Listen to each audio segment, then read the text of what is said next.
Hi guys, this is post recording. You know, sometimes things can go wrong.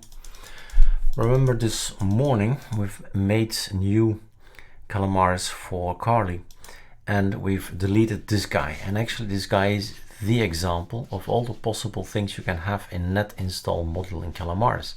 So removing it was not a good idea in the sense that this has a lot of variables in there, and these variables are important, right? If you go for Carly and then the Carly Calamares configuration, in here in the modules, I've named it now example.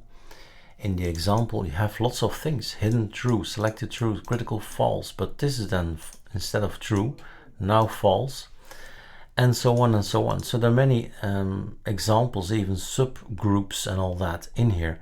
So this is the summary of anything that's possible with this particular module.